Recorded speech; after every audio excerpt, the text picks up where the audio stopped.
Hello students, today we are going to learn next chapter of accounts, that is chapter 4, admission of a partner. In partnership you have learned lot many things, like when two or more people join hand together and they work for a common purpose, that is to earn profit. Sometimes it happens that business works very nicely and the business is expanding and growing day by day. When there is expansion and growth in the business, it is seen that more amount of capital is required, more managerial skills are required. At that time, new people are admitted in the same business. That is called admission of partner. Admission of partner can take place at any moment of time, but it should be done with the consent of other partners. Now, when there is admission of any partner, it is always benefited that more amount of capital is invested, more managerial skills are invested, so there will be more profit. But as far as the share is concerned, the share will be reduced and the prevailing partners will sacrifice something.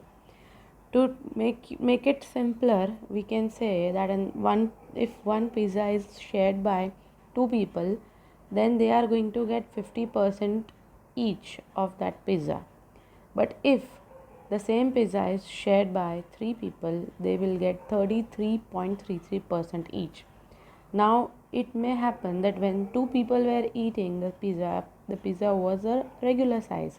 But when three people are eating pizza, the pizza may be large. So, when the third partner or the additional person is included, the number of managerial skill improves. Similarly, profit also improves. So, they may get more amount of profit as their share, but if we talk about the share in percentage, it will reduce and it will lead to sacrifice. The sacrificing ratio means when the prevailing partners will sacrifice their share of profit for the new coming partner or when the partner is admitted. So, sacrificing ratio has its own formula, that is old ratio minus new ratio. Now, when a new person is admitted, there will be new terms and conditions, new agreements among them, and obviously the profit sharing will be new. Sacrificing ratio refers the ratio in which the old partners surrender their share of profit in favor of new partners. So new ratio is decided by them and the difference of old ratio to sacrifice ratio is the new ratio, or vice versa. The difference between old ratio and new ratio is sacrificing ratio. Now, goodwill. Two people or already prevailing partner, they might have earned some goodwill or prestige in the market. They might have some contacts among the retailers, they might have contacts with the wholesalers, they might have contacts with the producers or raw material suppliers, so they might have some goodwill. Now, what is goodwill? Goodwill is an intangible asset and it is not a fictitious asset, but it has a market value. The assets and the liabilities in the books of accounts have certain money measurement, and same way goodwill is also an intangible asset with a money measurement. This is the amount that is the excess price the other company can give on the prevailing business. So when a new partner is admitted, the goodwill is to be calculated, and along with the amount of capital that a partner brings in, he needs to bring certain amount of goodwill also. Now he can bring in goodwill in the business in many ways. We will see how a new coming partner will brings the goodwill.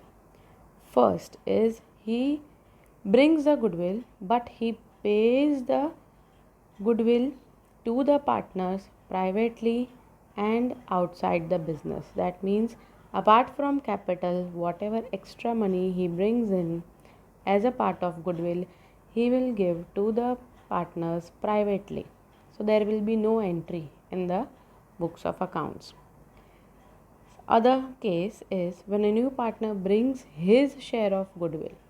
Now we will see what is his share of goodwill. If the goodwill of a firm is say 1 lakh and the partner is admitted at 1/4 ratio of profit, so his share will be 1/4 of 1 lakh. 1 lakh is the goodwill of the firm, and when a partner is admitted, he has to give his share of goodwill to the firm. So he may bring the amount of goodwill in cash. So at that time, what will be the journal entry? Premium for goodwill account debited. See, debit what comes in? This is the asset. Asset also have the real account. So same rule, premium for goodwill account debited. Gaining partner's capital account debited to sacrificing partner's capital or current account. Now here you can see that the gaining partner, now it is not always that whenever there is admission of a partner, the prevailing partners are giving something as a sacrifice. It may have happened that when there is reshuffling of the profit shares, it may happen that any of the partner will gain in the profit share also. It may happen that earlier, before the admission of the partner, that person must be earning less share, and now after the admission the prevailing partner is earning more share. So that is called the gaining of the partner in profit share. So when he brings in the goodwill, the gaining partner also have to give the goodwill for the sacrificing partner. Now new partner is always gaining partner because he is going to gain in future, and also because of his admission. What about the other one who is also gaining? So both of them will contribute for the goodwill of their share, and they will give to the sacrificing partner.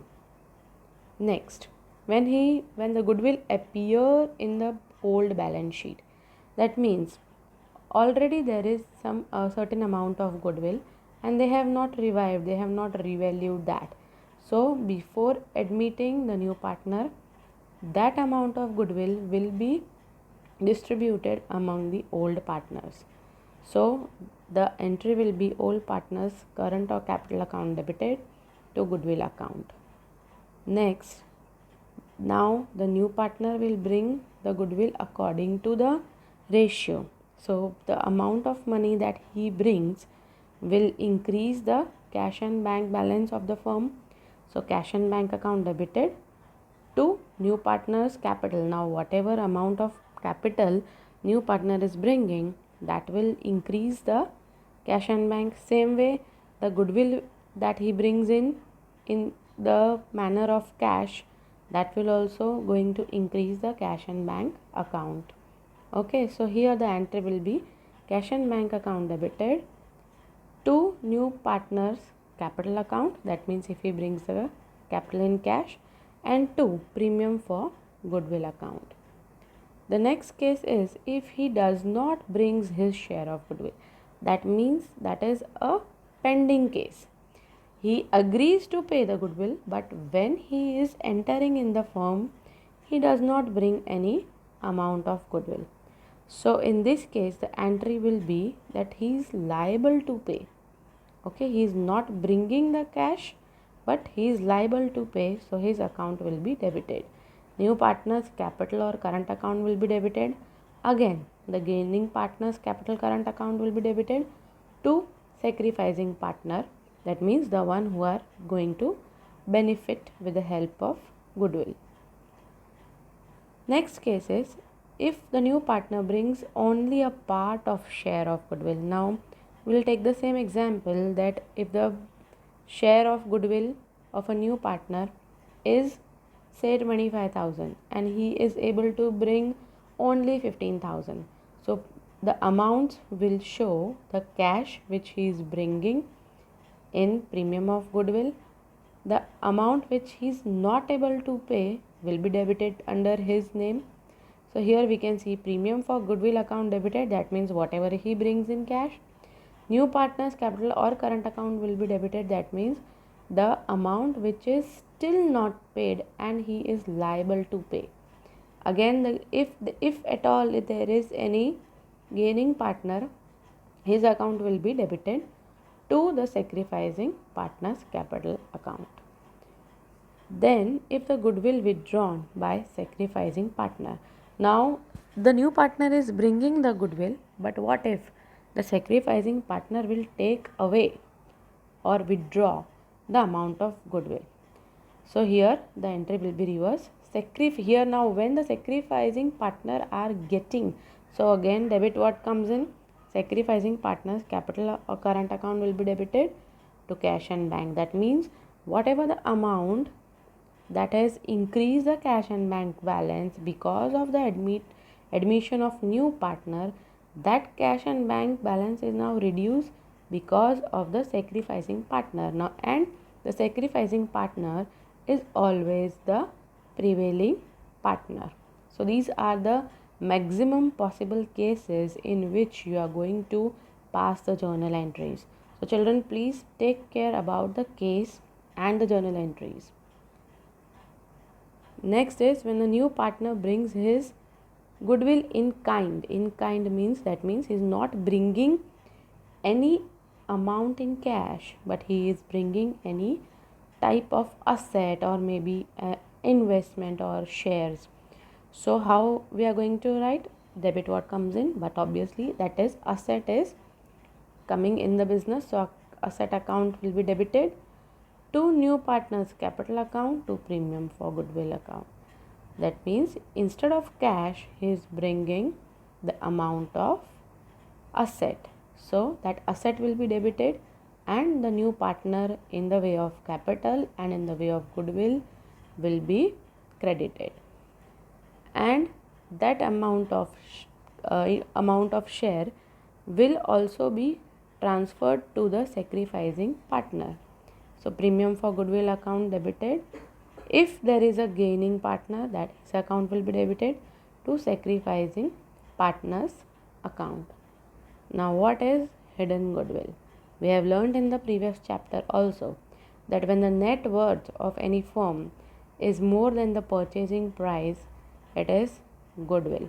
So first of all, that is to be calculated, and the hidden goodwill will be accumulated and brought by the new partner in his own share. Next important thing after admission of a partner is revaluation account. When there is a reconstruction of partnership, that means either at the time of admission or at the time of retirement or at the time of death, the assets and liabilities of the business are revalued and a revaluation profit or loss is derived.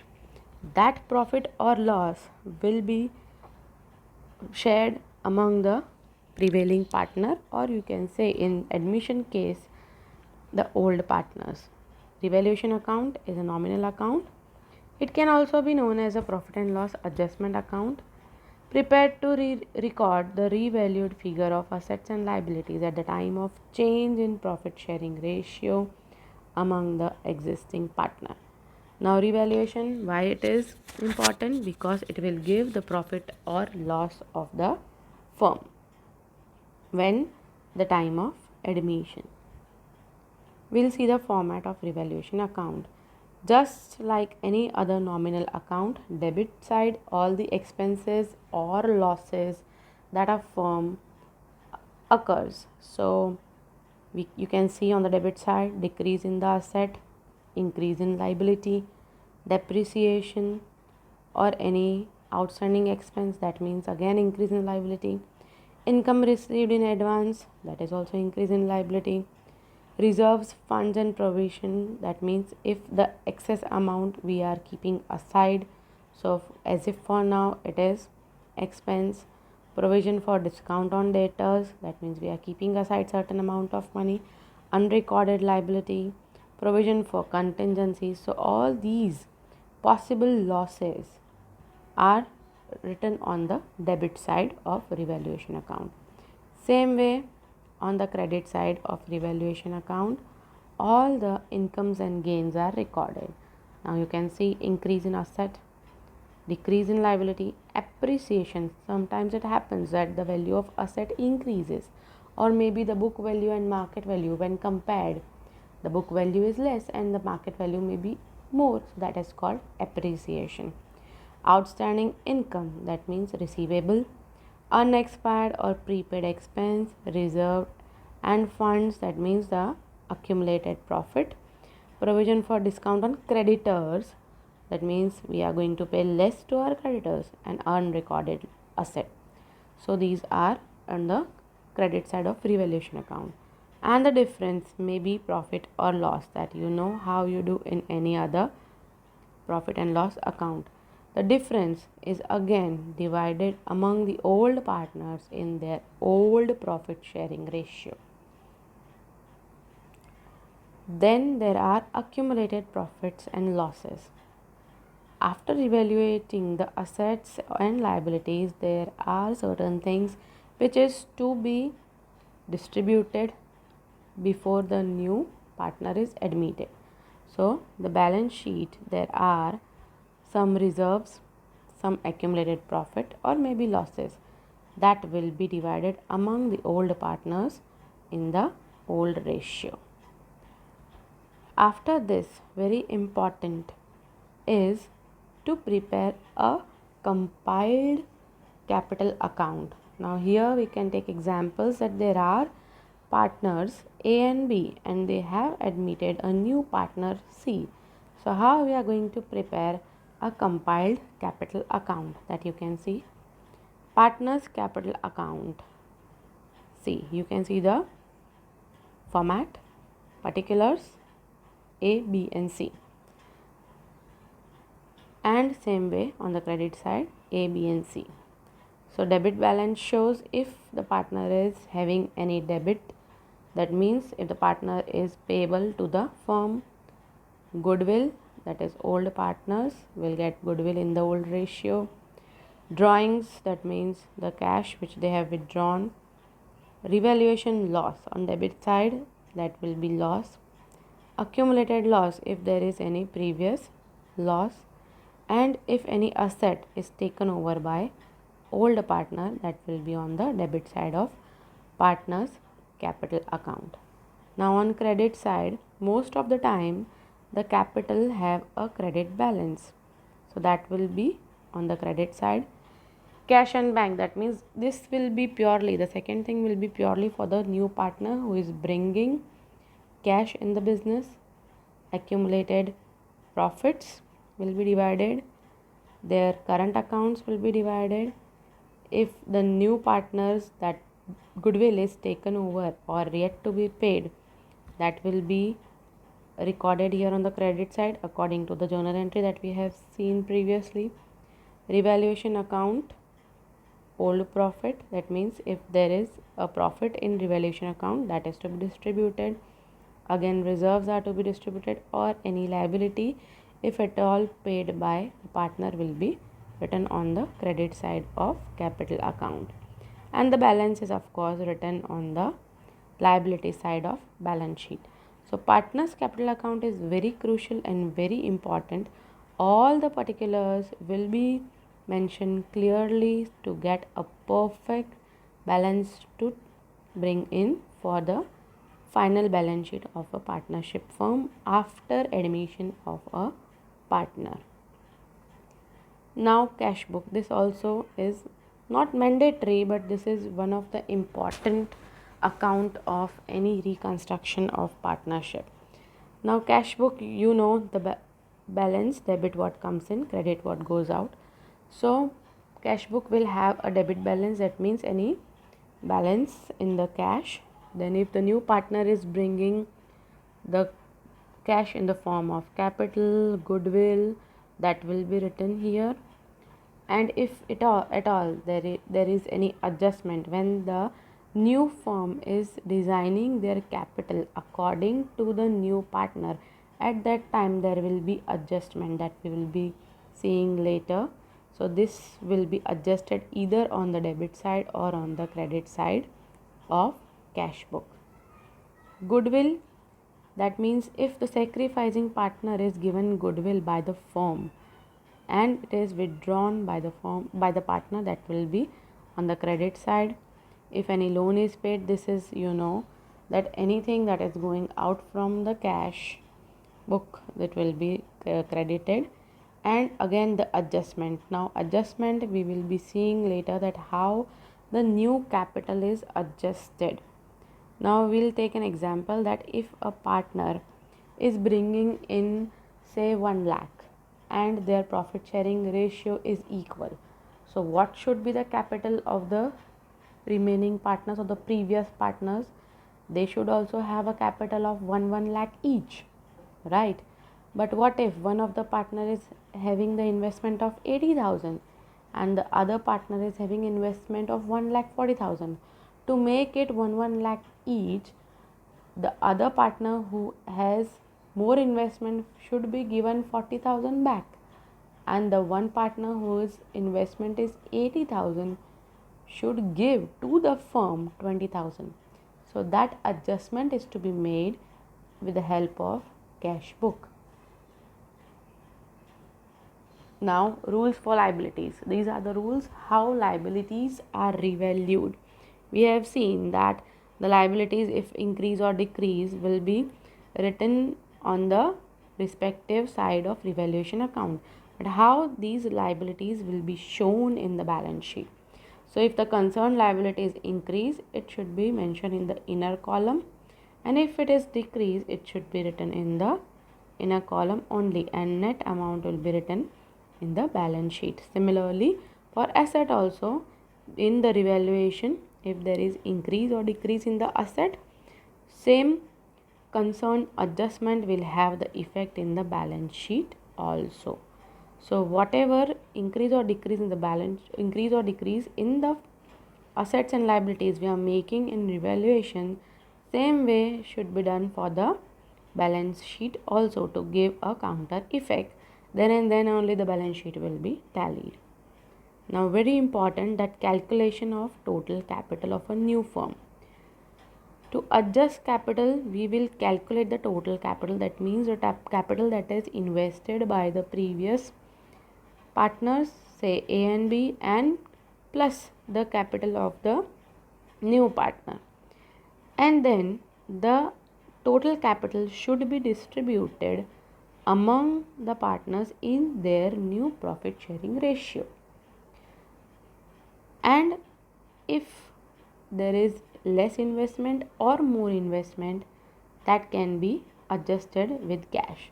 Now I'll take an example, like 80,000 was the investment of A, 140 was the investment, 1,40,000 was the investment of B, and C has brought 1 lakh. So if we make the total of all, it comes to 3,20,000.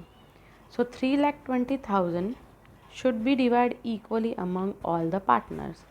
So it may come to near like 1,06,000. So what about A? What A has to do? A has to bring in more 26,000, right? So he'll bring in cash. Similarly, what about B? He should invest only 1,06,000, but he has already invested more, that is 1,40,000. So B should be given back 34,000. And C, he has brought only 1 lakh, so he should bring 6,000 more. So again that amount will be adjusted in cash. So this is the final adjustment that is to be made with the help of cash and bank account, and then the balance sheet will be tallied. So all these things, all these calculations are to be done according to adjustments in the sums. Hope you all have understood, and you will be clear with the concept, and you will try to solve the sums from NCERT and then also from TS Garewal. All the best.